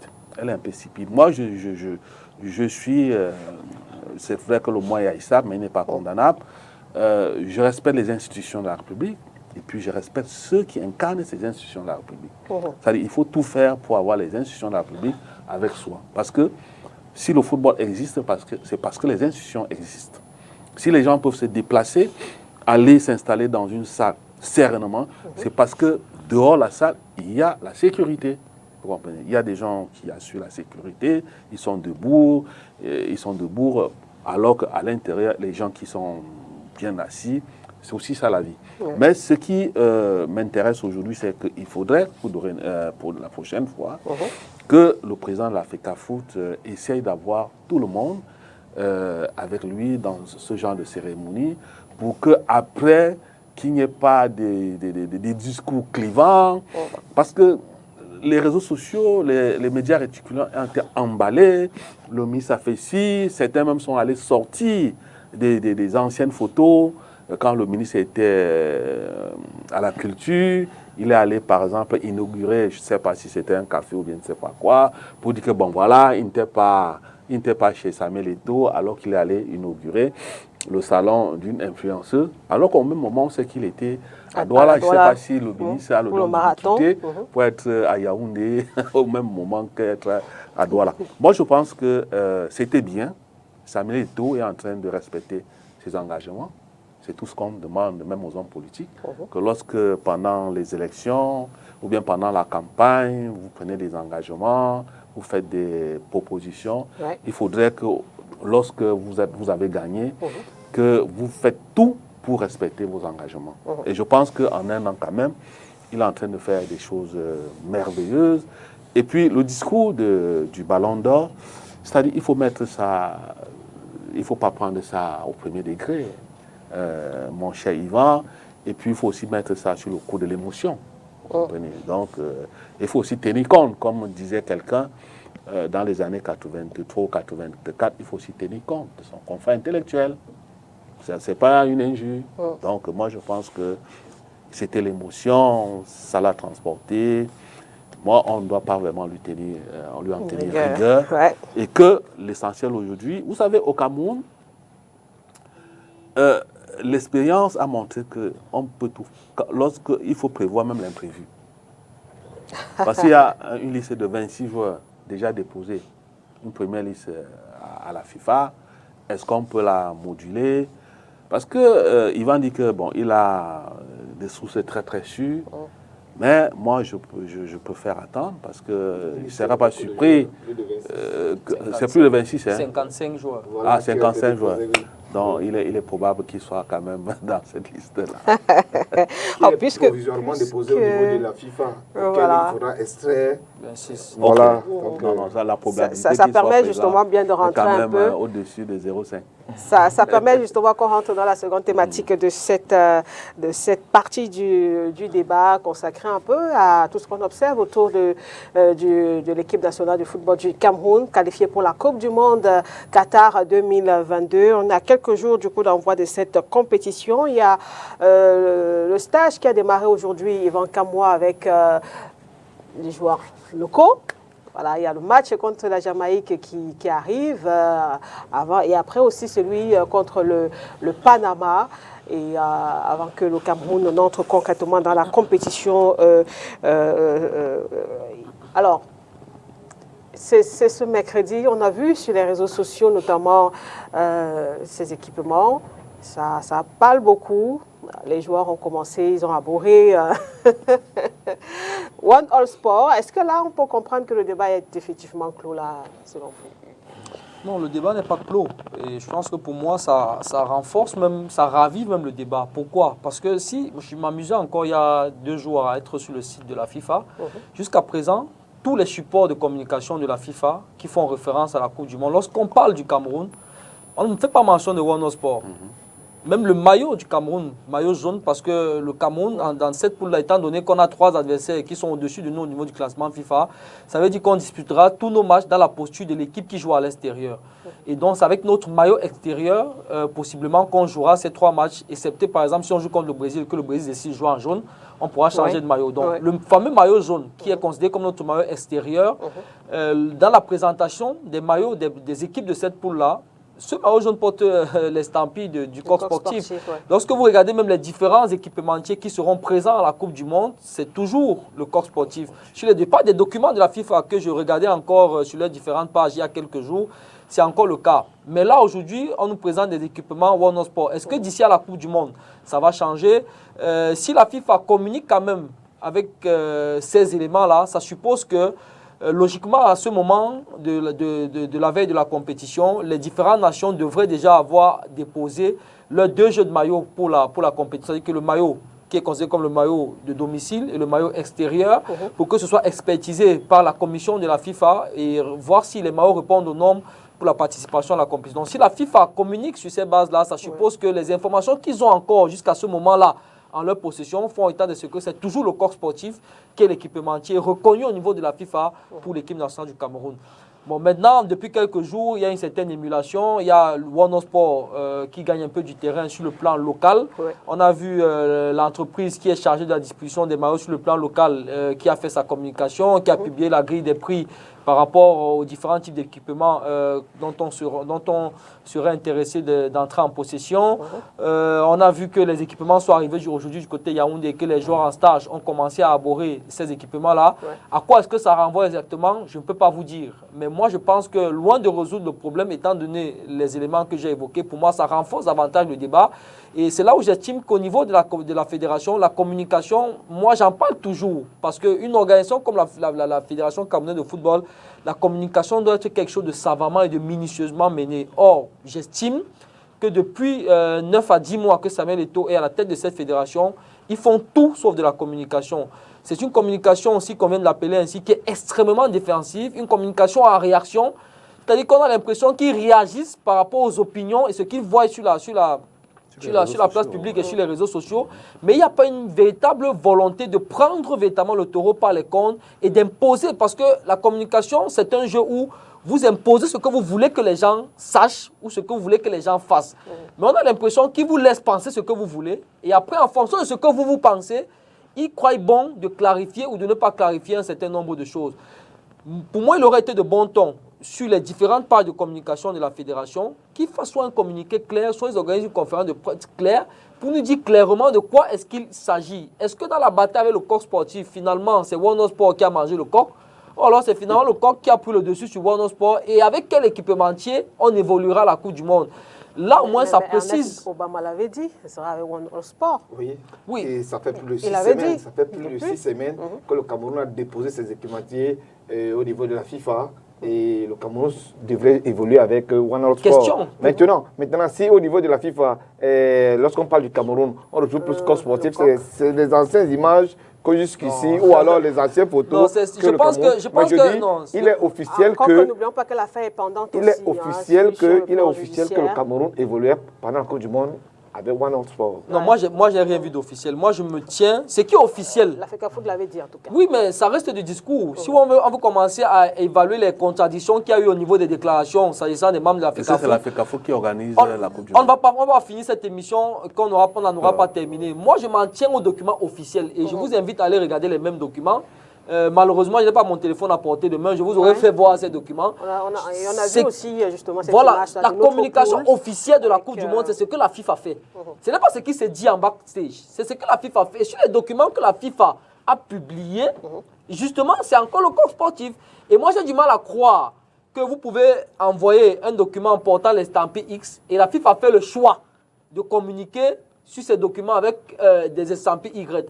Vraiment, c'est penser que la FIFA manque de sérieux pour une organisation aussi puissante que la FIFA. Simplement, je pense que, et c'est la position que moi j'ai depuis, il y a un passage en force qui avait été entamé par la fédération, tentant justement de vouloir imposer One Sport, suivant des éléments dont eux seuls maîtrisent. Mais la réalité, est-ce que jusqu'à présent, à un peu plus de 2 semaines, ou à moins de 3 semaines du début de la Coupe du Monde, il y a encore un flou qui persiste sur la nature de l'équipementier qui habillera les Lions durant la prochaine Coupe du Monde. Ça, c'est une réalité. Alors, peut-être, il y a quand même quelques images, Eric Ngando, quelques photos des Lions en stage.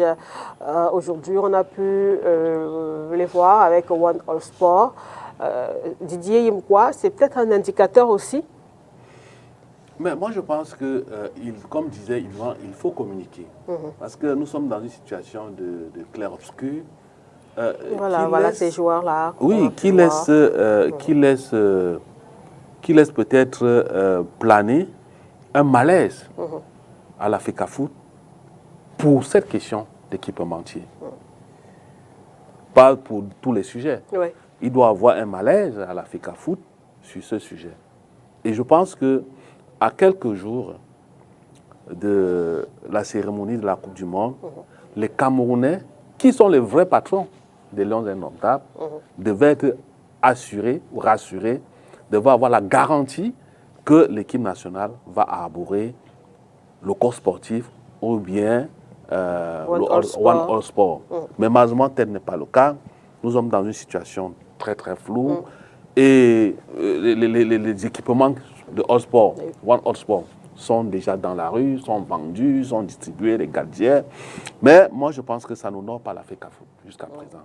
Cette situation de clair-obscur n'honore pas la FECAFOOT. Il faudrait que la fédération se prononce. Il faut se prononcer. Peut-être ces jours-ci. Celui qui avait dit il y a 6 mois que le Cameroun va arborer l'équipementier autre que le corps sportif n'est plus à la communication. Il faut que le nouveau chef de la communication... il est porte-parole du président de la FECAFOOT, mais il faudrait que le responsable de la communication de la FECAFOOT prenne ses responsabilités et nous dise exactement ce qui va se passer au Qatar. On ne peut pas nous laisser comme ça dans un entre-deux, entretenu par le flou, parce que cela va dans tous les sens. Vous comprenez? Moi-même, ce qu'il va dire, moi-même j'ai vu ça sur les plateformes de la FIFA. Et pour changer, mon cher frère, vous savez que c'est juste un clic. pour changer le nom de l'équipementier ou bien les couleurs sur les plateformes de la FIFA. Mais vraiment, c'est juste un clic. Hein. En 10 minutes, on a à la place du corps sportif comment on appelle One All Sport. One All Sport. Voilà. Jérôme? Oui, on a vu le président de la Fédération camerounaise de football du côté de l'Asie. Je ne sais pas si c'était précisément à Taïwan ou alors à Singapour, lorsqu'il était question d'imprimer les maillots One All Sport. Donc, je dis que c'est vrai. Il y a de cela plus d'un mois, la fédération avait tout simplement fait son choix avec One All Sport qui devrait être la bière de l'équipe nationale du Cameroun, avec l'ensemble de ces éléments, avec les différentes sélections. Donc, en regardant par exemple les joueurs en stage aujourd'hui, il est clair que la fédération... Oui, le choix au niveau de la fédération était déjà fait. Je dis bien que le président a été dans une usine quelque part dans un pays de l'Asie où il supervisait comment on devait imprimer, faire presser les maillots. Ça peut être des maillots destinés à nous. Hein. Je dis maintenant, voyant cette première sortie, voyant ce premier regroupement de l'équipe qui devrait prendre part face à la Jamaïque, je crois que les signaux sont ouverts par rapport à One All Sport. Donc, on sait, parce que déjà qu'on n'a pas ouvert la vente au public. Donc pour le moment, c'est encore en catimini. À Yaoundé, c'est qu'on vend à Yaoundé? Oui, à Yaoundé, oui. Tout précisément, il n'y a pas de boutique à Douala, par exemple. Donc pour s'approvisionner du maillot, il faudra faire un déplacement du côté de Yaoundé, afin que ça n'emplisse les marchés de seconde main ou alors autre chose. Mais la fédération elle-même s'est occupée de faire les maillots de premier choix, de second et de troisième choix pour satisfaire le public. Donc je dis, on a tout simplement donné déjà le choix à One All Sport d'accompagner l'équipe nationale de Cameroun. Et je dis bien que on ne pourra pas jouer en jaune. On a plutôt choisi à la place du jaune le maillot blanc. C'est nous qui devions la Suisse et la Serbie aussi. La Serbie joue en blanc. Oui, ça nous donne donc l'opportunité de jouer en vert. Donc au cas où on rencontrera une équipe qui peut... Parce qu'il arrive parfois aussi au Brésil de jouer avec le blanc. Donc je dis, voilà, donc One All Sport est déjà... cet équipement qui a été choisi. Et dans le marché. Hein. Qui a été choisi. Et dans le marché. Qui a été choisi dans le marché. Qui a été choisi par la fédération. Et voilà, on va voir contre la Jamaïque. On verra contre la Jamaïque d'ici le 9. Voilà, c'est dans quelques jours. Un jeu d'exhibition. Dans quelques jours, justement. Par rapport à ce match, Didier, c'est vrai, on a parlé d'un match de revoir. C'est vrai aussi que le public camerounais aime voir ses stars. Lors d'un tel match, comme on l'a vu un peu par le passé. Mais pour le moment, les joueurs sont, nos grands joueurs sont encore en club et ne seront libérés qu'après. Est-ce que pour vous aussi, ça vient un peu... cette rencontre, elle sera un peu, peut-être plus ou moins au rabais pour vous? Non. Vous savez, moi j'ai la faiblesse intellectuelle de respecter le métier des autres. Oui. Vous comprenez? Donc, la seule personnalité qui a la légitimité de dire exactement ce qu'il recherche, c'est M. Sombana. Voilà. Parce qu'il sera le seul face à ses responsabilités après le Qatar. Pour le moment, on le laisse faire. Lui, il a choisi de prendre les deuxièmes couteaux pour jouer contre la Jamaïque. Lui seul sait ce qu'il veut. Et s'il avait le choix, il n'avait pas. C'est pas comme s'il avait le choix non plus. En plus, voilà. Les cadors, les joueurs vu la date du match, sont en pleine compétition. On voit par exemple Choupo-Moting, qui est excellent dans hier. Les nuages, qui explose. Je lisais sur les réseaux sociaux, quelqu'un a dit que vraiment garder ses buts là pour le Qatar. Tout le monde. C'est bien pour la morale, une telle performance. Mais il ne faudrait pas aussi négliger ces jeunes joueurs-là. Parce qu'on ne sait jamais, vous comprenez, il peut y avoir des découvertes. Et dans l'histoire, on a eu par exemple le cas de Kanga Congo, le Kala Congo, des joueurs comme ça. Jean Kabeyaka, des joueurs comme ça qui sont sortis du lot après un match comme celui-là. Donc il ne faut pas négliger, banaliser ce match. Il ne faut pas un peu appétit ou bien faire comme si ces enfants-là n'ont pas aussi n'ont pas aussi de la performance, vous comprenez. Donc il faut soutenir les joueurs, tous ceux qui vont évoluer contre la Jamaïque, comme si c'était les Cadors. Et puis, on ne sait jamais, comme je l'ai dit tantôt, il peut y avoir des découvertes, il peut y avoir des joueurs qui peuvent, après un match comme celui-là, se positionner comme des alternatives. Vous comprenez. Donc, je laisse M. Sombarnak face à ses choix. Lui-même, c'est un bon gestionnaire, il sait comment gérer les risques. Donc, je le laisse. Et vous l'attendez après le Qatar. Voilà. On va nous rendre compte après le Qatar. Alors, Yvan, c'est vrai qu'on est à quelques jours du coup d'envoi de cette compétition. 18 jours. Les précisions au niveau, par exemple, des primes, on n'en parle pas. Oui, c'est une des particularités de ces nouvelles exécutifs, l'omerta totale dans la gestion. Même lors de la dernière Coupe d'Afrique féminine, est-ce que vous savez combien les filles ont perçu comme prime? On ne connaît pas quelle était la grille des primes. C'est une particularité, cette opacité dans la gestion qu'on a critiquée sur d'autres exécutifs. Malheureusement, je ne sais pas si l'opacité est un démon qui vit à Tinga, de telle sorte que quel que soit l'exécutif qui arrive, ce démon-là vous investit et vous oblige à fonctionner, il faut plutôt questionner le silence des bénéficiaires. Non. Moi qui perçois l'argent, je ne suis pas obligé de parler. Si tu es lésé, tu vas parler. Oui, si je suis lésé, mais si je me sens bien, pourquoi je dois parler? Voilà.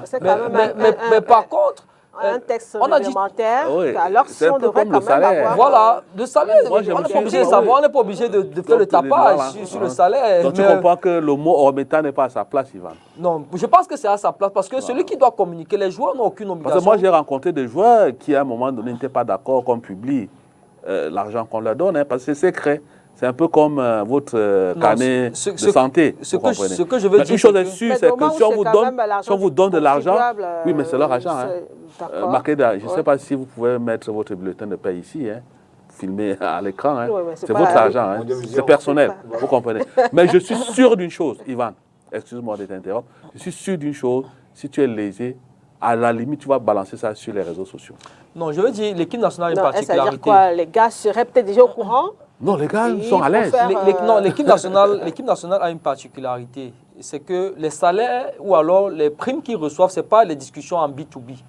C'est-à-dire que c'est une négociation collective. Ce n'est pas comme en club où la discussion se fait de gré à gré entre le club et le joueur et ses partenaires. Ce n'est pas pareil. Encore que même en club, dans les grands clubs, les salaires sont connus. C'est vrai, il y a peut-être des clauses de confidentialité, certains aspects du contrat, mais généralement, les salaires sont connus parce que les clubs savent qu'ils ont un devoir de redevabilité vis-à-vis des supporters qui cotisent et qui contribuent à payer les salaires de ces joueurs-là. Et donc, l'argent qu'ils cotisent, ils ont le droit de savoir comment cet argent est utilisé. C'est à peu près la même chose en sélection nationale. C'est vrai, vous allez me parler des revenus publicitaires et tout, mais à côté de ça, l'État du Cameroun met parfois de l'argent. Il y a ce document qui circule depuis quelques jours où le ministère des Finances, pour le compte de l'État du Cameroun, a mis à disposition du Cameroun près de 3 milliards dans le cadre pour la préparation et la participation à la Coupe du Monde. Ces 3 milliards, ce n'est pas de l'argent travaillé par ces joueurs, c'est l'argent du contribuable camerounais. Voilà, et donc le contribuable qui participe à payer ces primes-là a le droit de savoir comment cet argent a été géré, a été organisé. Et donc la FECAFOOT a le devoir de nous dire comment est-ce que les 3 milliards qu'on leur a donnés, si vous avez donné 10 millions pour les primes, vous nous dites que vous avez donné 10 millions pour les primes. La FECAFOOT va rendre compte à la République, oui, et au ministère des Finances. Je suis d'accord. Qui a été nommé par le président Biya, qui est le seul élu. Et ils ont, c'est-à-dire que quel que soit le niveau de responsabilité, on a le droit de savoir. C'est ce que je voudrais mentionner. Maintenant, il y a quelque chose que vous avez dit qui m'a échappé.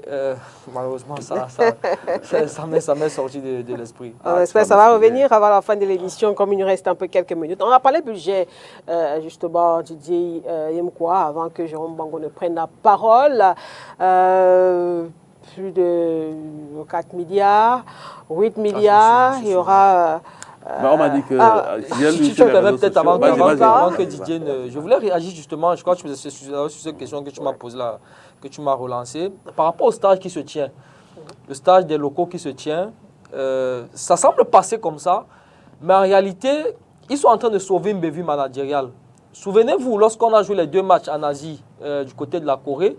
L'annonce avait été faite en conférence de presse par Rigobert Song qui nous avait dit qu'on affrontera le Panama et la Jamaïque dans le cadre de la préparation à la Coupe du Monde. Mais ceux à qui on avait confié le travail de caler les adversaires n'ont pas bien fait leur travail parce que les textes ou alors le règlement de la compétition de la Coupe du Monde cette année n'oblige les clubs à mettre à disposition les joueurs pour les sélections nationales qu'à partir du 13.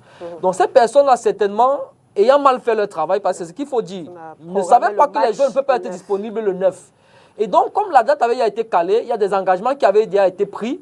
Ils ont voulu absolument meubler cette date-là en regroupant des locaux parce que la logique que DJ Imko a évoquée tout à l'heure, aujourd'hui, ce n'est plus possible. En 1994, c'était faisable parce qu'il n'y avait pas autant de restrictions au niveau de la mise à disposition des listes. On a parlé de la liste élargie de 55. C'est clos. Si vous n'êtes pas dans les 55, vous ne pourrez pas faire partie de la liste des 26. Et pour vous rassurer que parmi les locaux qui ont été convoqués, il n'y a pas plus de 3 joueurs qui font partie, je ne sais même pas si ça tient 3, qui font partie de la liste des 55. Et donc, en tant que tel, ils ne pourront pas faire partie. Voilà. Un gars qui explose, ça pourra faire jaser. Voilà, là, justement, c'est un piège. C'est le piège, justement, de ce type de match. Parce que si vous avez, par exemple, un Swaibou, je dis n'importe quoi, qui n'est pas d'aventure dans ces listes de 55 et qui fait un match exceptionnel à Yaoundé, vous faites comment? Vous vous mettez à dos un problème que vous aurez pu éviter. Et je pense que pour sauver un petit peu ça, il y a quelques joueurs camerounais déjà qui sont délestés de leur championnat. Et Passy, Abaka Vincent, Faye Collins et Tawamba qui feront justement partie de ce stage-là parce que eux, leurs championnats sont déjà terminés. Mais en réalité, ils sont en train de rattraper une bévue managériale qui avait été causée dans la programmation de cette rencontre-là, qui en réalité n'aurait dû jamais être programmée le 9, mais qui a été programmée le 9. Alors, peut-être Didier, j'allais justement vous lancer sur la question du budget. Comment est-ce que vous avez analysé, si on se fie un peu à ce document qui circule sur les réseaux sociaux? D'abord, au départ, moi j'ai appris que le président de l'Africa Foot a demandé 14 milliards. C'est ce qui aurait été dit. Oui, les réseaux sociaux, c'est vrai que vous êtes des journalistes. Hein, on nous introduit aussi. On a dit que c'était 14 milliards. La demande a vraiment été faite. C'était 14 milliards. Bon, aujourd'hui, on est presque à moins de 5 milliards. 5 milliards qui seront mis à la disposition de l'Africa Foot. Donc évidemment, les conséquences sont évidentes. Hein. Donc les places pour le Qatar, c'est très très restreint. Donc il y a plusieurs danseurs. Mais la fédération a aussi demandé un prêt. Ben oui, et puis là encore, moi je dis que il y a certains procès qu'il faudra éviter parce que c'est pour ça que je disais tantôt que le clair-obscur sur les équipementiers, il faut tout faire pour aplanir cette histoire parce que cela risque de coûter cher à l'Africa Foot. Makeda, vous savez, 14 milliards, c'est quand même assez. Le Cameroun est en guerre, nous avons l'extrême nord, on vient d'avoir des inondations, il y a le Nozo, il y a des incursions à l'est.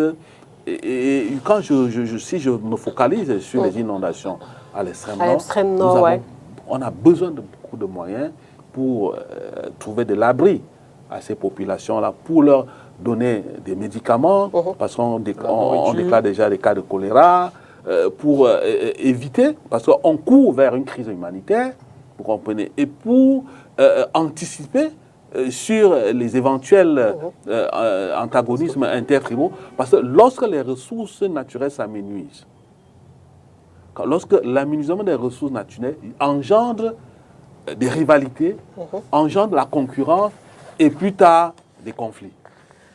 Et pour résoudre ces vulnérabilités, il faut les moyens. Donc on ne peut pas concentrer des milliards comme ça là sur le Qatar. Il faut penser à ces problèmes. Le Cameroun a vraiment des problèmes de sécurité, santé, sécurité, des guerres par-ci par-là. Donc moi je pense que ça met le président de l'Africa Foot obligé d'éliminer plusieurs danseurs et puis se consacrer sur l'essentiel. C'est même quoi cette expression danseur? Bon, bref, on est pratiquement à la fin de l'émission. Jérôme Bango, peut-être une dernière réaction à propos un peu de tout ce qu'on observe autour de l'équipe nationale de football à quelques jours du coup d'envoi de la Coupe du Monde qui va donc démarrer, on le rappelle, dès le 20 novembre prochain du côté du Qatar. On attend vivement la liste définitive des joueurs qui seront retenus pour cette expédition. Oui, il faudra déjà dire, beaucoup de clarifications ont été apportées par Yvan. Et le match contre la Jamaïque est cette rencontre à double aspect. Le premier étant celui de regarder un tout petit peu le fond de jeu du côté de l'Amérique latine. Vous savez que le Jamaïque a joué de temps en temps au niveau des éliminatoires en zone Amérique du Sud avec le Brésil. Donc, du coup, on souhaiterait regarder un tout petit peu le fond de jeu des équipes venant de l'Amérique latine. C'est pour ça qu'on a aussi souhaité jouer avec le Panama.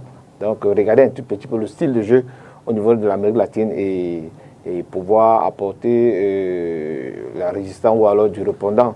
Dans le second aspect, c'est, je veux dire, regarder qui sort de l'eau dans le championnat national, donc qui devrait proposer, et comme il a dit aussi, dans ses sources, peut-être qu'il y a un ou deux joueurs qui feront partie de cette shortlist. Donc, attendons de regarder et bénéficions aussi du fait que certains de nos joueurs sont un peu déjà en vacances. Donc, moi j'avais souhaité qu'ils prennent part à cette rencontre, question de participer au groupe. Parce que si c'est dans cette rencontre qu'on remettra le flambeau pour le départ du côté du Qatar, à qui devront-on remettre?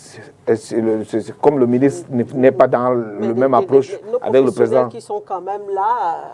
Il y a le capitaine Bakar Vincent. Oui, c'est pour ça que je dis que s'il est convoqué dans cette liste-là contre le Jamaïque. Oui, ils vont, en fait, les 4 joueurs, les internationaux confirmés qui sont déjà libres des engagements avec le club, vont rejoindre le stage. Donc, je crois qu'étant aussi capitaine, peut-être que ça lui fait double opportunité.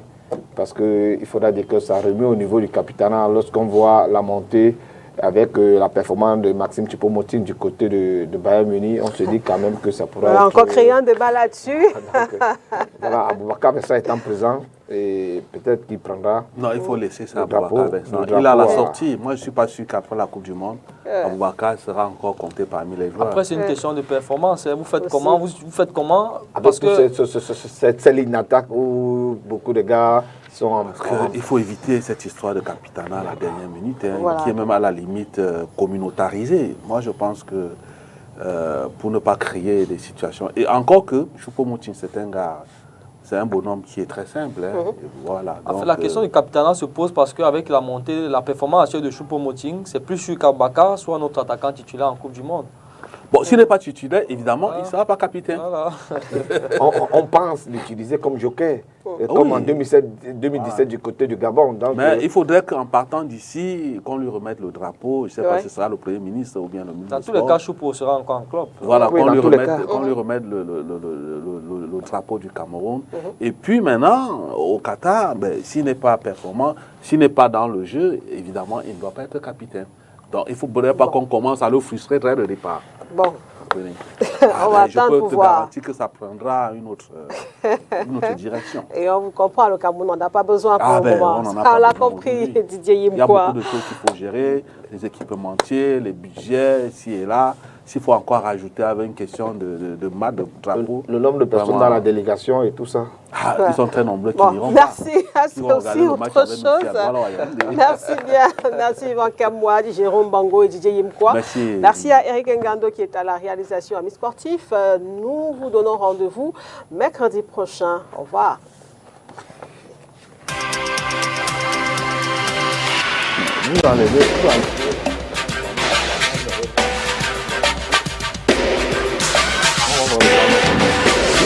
Il a fait